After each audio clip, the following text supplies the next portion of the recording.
Hello friends, కొన్ని సినిమాలు జనాల మీద ఎలాంటి ఇంపాక్ట్ చూపిస్తాయంటే, ఆ సినిమా చూసిన ఆలోచనలు వారం రోజుల వరకు మనల్ని వెంటాడుతూనే ఉంటాయి.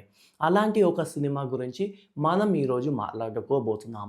ఈ సినిమాలో హీరో లేడు, ఐటెమ్ సాంగ్స్ లేవు, కానీ బాక్స్ ఆఫీస్ దగ్గర రికార్డులు తిరగరాసింది. అంతేకాదు, ఏకంగా 49 అవార్డులతో సంచలనం సృష్టించిన ఈ సినిమా ఏంటో తెలుసుకోవాలనుందా? అవును. అదే 'గంగూబాయి కతియావాడి'. ఈ సినిమా వచ్చి ఇప్పటికి 4 ఏళ్లయిపోయినా ట్రెండింగ్‌లోనే నిలుస్తూనే ఉంది. ఈ సినిమా గురించి మాట్లాడుకునే ముందు, ఈ సినిమా దర్శకుడి గురించి మనం మాట్లాడుకోవాలి. ఈ పీరియాడిక్ డ్రామాను సంజయ్ లీలా బన్సాలి తెరకెక్కించారు.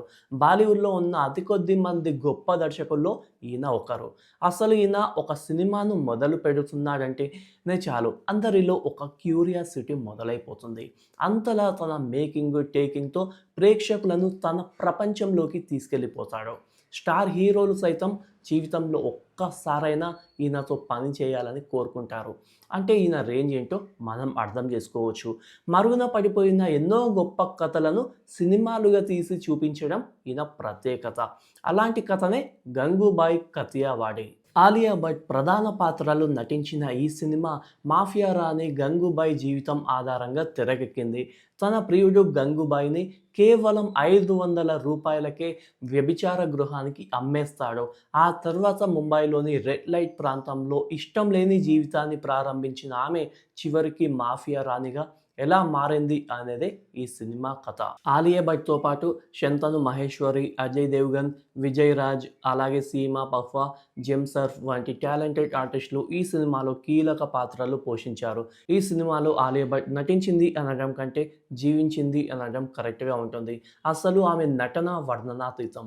ఆమె నటనకు ఏకంగా నేషనల్ అవార్డ్ వచ్చిందంటే ఆమె ఏ రేంజ్‌లో జీవించేసిందో ప్రత్యేకంగా చెప్పాల్సిన అవసరం లేదు. ఈ సినిమా అప్పట్లో తెలుగులోనూ థియేటర్‌లో రిలీజ్ అయ్యి మంచి వసూళ్లు సాధించింది.